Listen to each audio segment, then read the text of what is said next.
You can't even handle household chores, so we might as well get a divorce, Tom, he said with a smirk as he entered the hospital room. I was connected to various medical devices, and a girl I didn't recognize stood by his side. Little did Tom know I had assets worth $6 million, and divorce in this situation would be a matter of life and death for a housewife like me. Fine, he has the divorce papers, I thought to myself.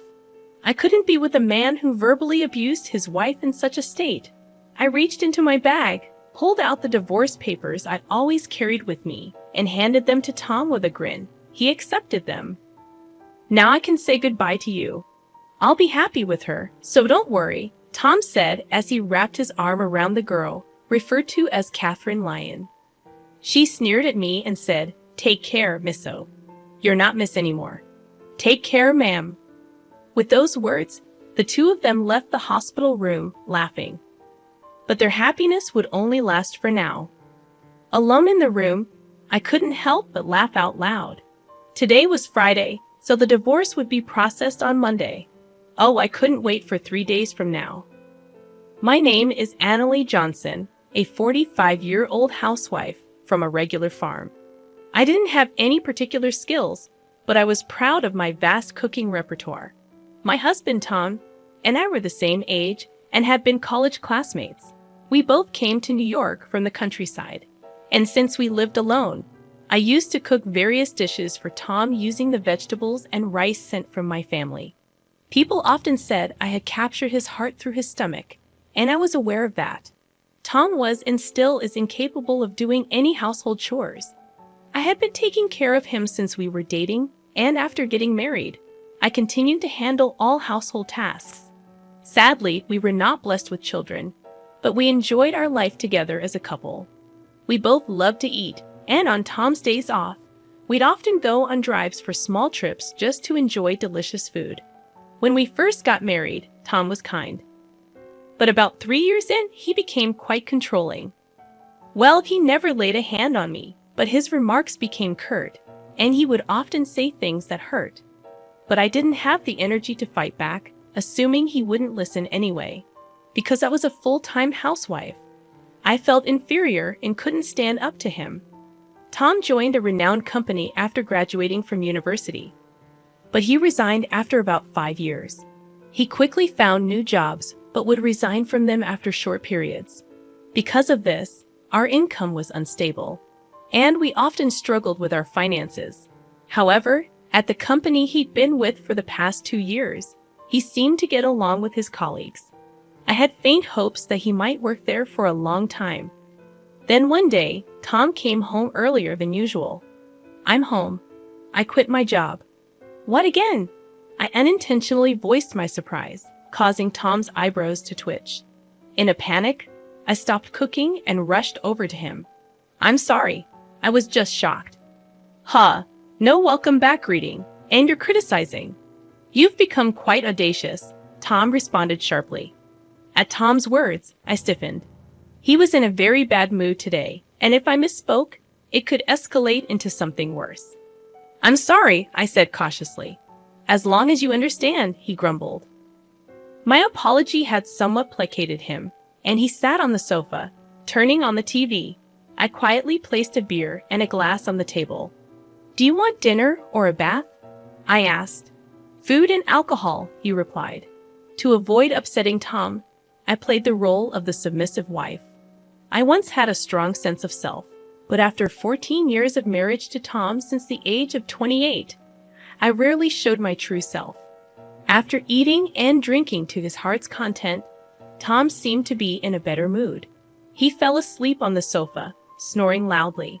The table was in such disarray that it looked like a child had eaten there. I began cleaning up the fallen beer bottles and food scraps scattered on the floor.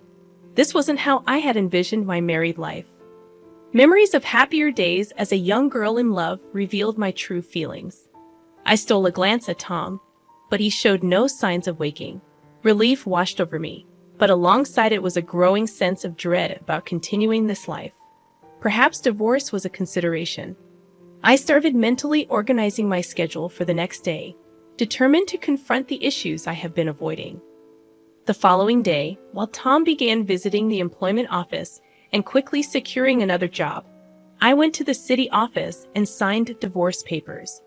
I wasn't quite ready to submit them, but I felt having them would be a form of protection. I discreetly stashed the signed divorce papers at the bottom of my frequently used bag.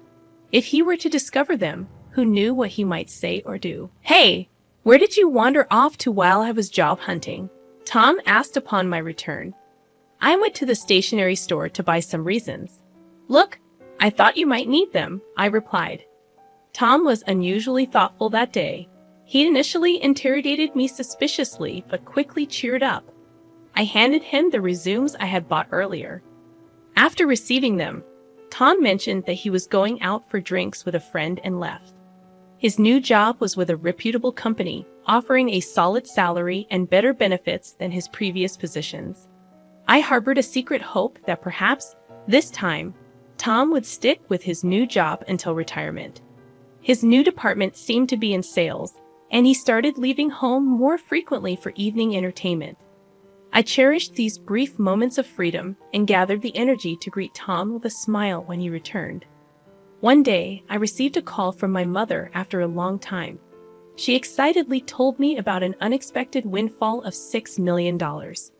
"You know the mountains and lands we owned? We don't need them anymore. We had them appraised, and they are worth $8 million. We only need $1 million to enjoy the rest of our lives, so I think you might want to rethink your life too."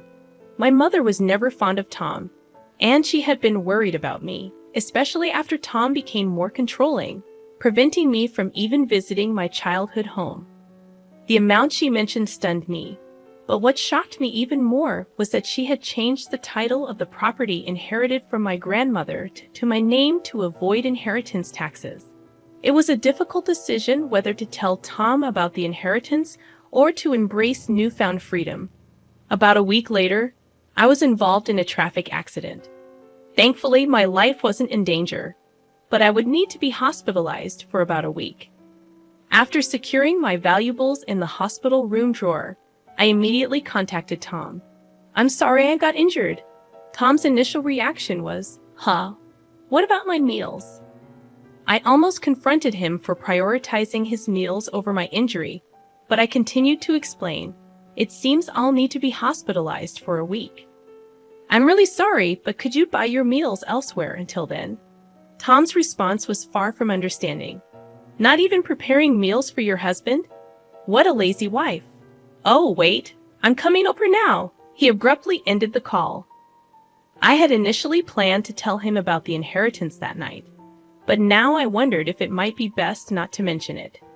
As I lay in the hospital bed, surrounded by various tubes and undergoing precautionary examinations, I couldn't help but feel that my intuition about the unfolding events was about to prove correct. Tom's words had cut deep. "You're useless, can't even do housework. Let's get a divorce, and you better pay me compensation."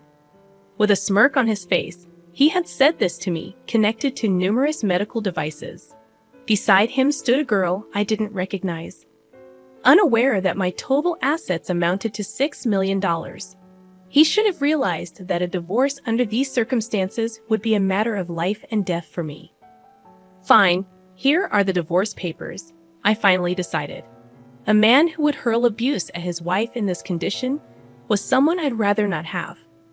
I handed over the divorce papers I had kept as a sort of charm, and Tom accepted them with a smug smile on his face. "With this, I can finally say goodbye to you. I'm going to be happy with her," he declared, wrapping his arm around the girl he referred to as Catherine. Catherine, the girl with Tom, leaned against him and made fun of me. "Take care, madam." "Oh, you're not a madam anymore." "Take care, old lady," she said. They left the room laughing, but their happiness wouldn't last long. In my hospital room, I burst out laughing. It was Friday, and the divorce papers would be processed on Monday. I couldn't wait for those 3 days. As expected, the weekend passed without any contact from Tom. It was quite peaceful, but I felt restless. I wasn't used to doing nothing. Every time I became restless, the nurses told me to stay calm. On Monday evening, I received a series of calls from Tom. At first, I ignored them, but after about 30 minutes of nonstop ringing, I decided to answer. I told him to stop being so persistent. Tom shouted at me as soon as I picked up, and I couldn't help but laugh, which seemed to make him even angrier. Tom was furious about the divorce papers not being accepted. I chuckled and told him that I had previously filed a notice of non-acceptance. I reminded him of how he used to casually mention getting divorced whenever we had a fight. I thought it wouldn't be a good idea if he filed for divorce on a whim during one of our arguments. Tom was upset but quickly changed his mind. He wanted me to withdraw the non-acceptance immediately. However, I had decided that I wouldn't just do everything he said anymore. I explained that I couldn't do it until I was discharged, and we needed to go through procedures at the municipal office before I could leave the hospital. Tom's selfish demands made me laugh even more. It seemed like he wanted to register his marriage with Catherine, whom he brought on Friday. Tom was panicking, and I asked if her name was Catherine and if she was his mistress. Tom clarified that she was his new wife, and since we weren't divorced yet, she technically was my mistress. I calmly responded to Tom's nonsensical remarks, making him groan. I made the decision to hit him where it hurt the most. I mentioned that he would hear from my lawyer about the division of property, including the trouble this time. I had always taken care of the household chores and had never cheated on him. It was clear that Tom was the responsible party, not me. Tom seemed genuinely puzzled and believed that not taking care of him while I was hospitalized would make me at fault. I explained patiently that not being able to do housework during my hospitalization didn't make me at fault. He had abandoned taking care of me, and even if I were a child, it would be considered neglect. But as an adult, he should be able to take care of himself, so it didn't make me at fault. Tom's logic was baffling, and even a judge would be shocked. Finally, he seemed to understand, but he still believed he was right. He insisted that Catherine was his new wife, and I was no longer of any use to him, so it didn't apply.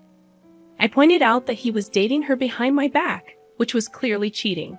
Tom still didn't seem to get it, and he believed he was right. I decided to end the conversation and told him to communicate through a lawyer from now on. I hung up the phone without listening to his protests. Tom called multiple times, but I ignored him, and eventually he gave up and fell silent. I was relieved, but the next day brought another headache. The phone kept ringing from 9 o'clock in the morning, and I pressed the call button. Tom complained about not being able to withdraw money from a bank account. If it was a joint account, he should be able to withdraw without any issues. But I remembered the bank cards and passbooks I had left at home and asked Tom if he was trying to access my account. Tom confirmed that he was trying to take money from my account.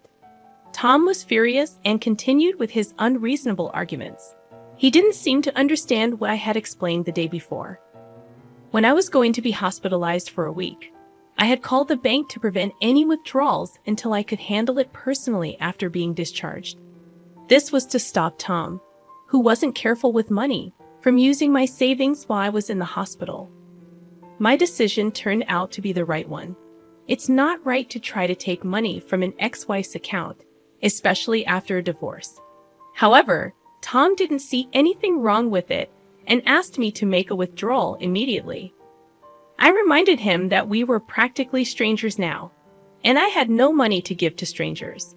Tom was shocked by my resistance since I had never stood up to him like this before. He insisted that I send the money and pay compensation for not doing housework. Unfortunately, it seemed that despite his academic capability when we first met, he lacked common sense after 17 years of marriage. I addressed Tom as if he were a child, explaining that I was no longer his submissive wife, and we would settle the property division through a lawyer. He became angry and threatened to come over right away. I didn't mind if he came to the hospital, but I had already asked the nurse's station not to let anyone in except for my parents, so it was unlikely he could get to my room. However, Tom did come to the hospital, but it seemed he was stopped at the nurse's station as my phone kept ringing. After ignoring it for a while, it switched to messages, and my screen was flooded with notifications. I saved all of them as evidence and contacted my lawyer. After a while, it seemed that the lawyer had gotten in touch with Tom as the messages stopped coming in. Just when I thought it was over, there was a new development. I was informed about a visitor named Karen, whom I had known for a long time and shared my interests. She had responded to my posts about dining experiences on a social media platform. We used to go out for meals together before I got married. She expressed concern about my injury and shared her suspicions that Catherine, the young girl with Tom, was having an affair with my husband. I was shocked and asked her how she knew it. It turned out that Catherine was Karen's niece. She had told her sister, Karen's mother, about getting married to a 45-year-old man. And when Karen saw a photo, it was of my husband. I couldn't believe the twist of fate. Karen had already informed her sister about the trouble her niece had caused me. Karen was thinking of demanding compensation from Catherine and assured me that our friendship would continue. She didn't want to lose a precious friend over the situation. She had scheduled a meeting with them to sort things out. I was grateful for her support and friendship, which had lasted for over 20 years. The next day, after leaving the hospital, I went to a private restaurant room with my lawyer. Tom and Catherine were already there, enjoying an expensive traditional meal. I was surprised at their audacity. Tom reminded me to bring money and pay for the meal. I decided to stand up for myself and told them to handle the payment themselves. I was there to demand a share of the assets from both of them. Ignoring Tom's rude comments, my lawyer and I took our seats and presented evidence to show that Tom was at fault. We showed legal documents explaining why Tom was responsible and documents regarding the division of property. We'd also displayed photos provided by Karen, which showed Tom and Catherine together and Catherine with an unknown man entering a hotel. This surprised Tom and Catherine, and they stopped eating. Karen arrived at the right moment and admitted to taking those photos. Catherine was confused about her aunt being there. Karen explained that she wanted to continue being friends with me, even though she demanded compensation from Catherine. She felt that Catherine's actions were despicable. Catherine mentioned being pregnant, but when Karen saw her, she didn't look pregnant at all. Tom seemed shocked by this news, and Catherine suddenly admitted that she had lied about the pregnancy and apologized. She had been looking for wealthy older men, and Tom was the one who fell for her scheme. She confessed that she had lied about being pregnant because Tom showed no signs of wanting to divorce. Tom was speechless, claiming he had no money to give. Karen mentioned that she would bring Catherine for another apology later and took her out of the restaurant. Tom tried to convince me that he had been deceived and asked if we could start over. He said I couldn't work since I had always been a housewife. I told him I could live without him and that I'd be filing the divorce papers soon. I revealed that I had around $6 million in personal net worth, so I could live comfortably without working. Tom was surprised and wanted a share of my money, but I explained that it was my personal inheritance and didn't count as marital assets. We left, and I filed for divorce, ending our nearly 20-year marriage. Catherine later transferred some money to my account, and her mother made her work to prepare the compensation. Tom was disowned by his in-laws and had to take out a loan to pay me. He lost his job due to being with Catherine at a hotel during work hours and now works multiple construction jobs to repay his debts. I used the money I received for charity and moved to the countryside with the remaining amount. I'm now enjoying a luxurious single life, continuing my relationship with Karen. We plan to stay single and even share a room, go on food tours, and take short trips together. Moving preparations will begin next week, and I'm excited to live life joyfully and true to myself from now on.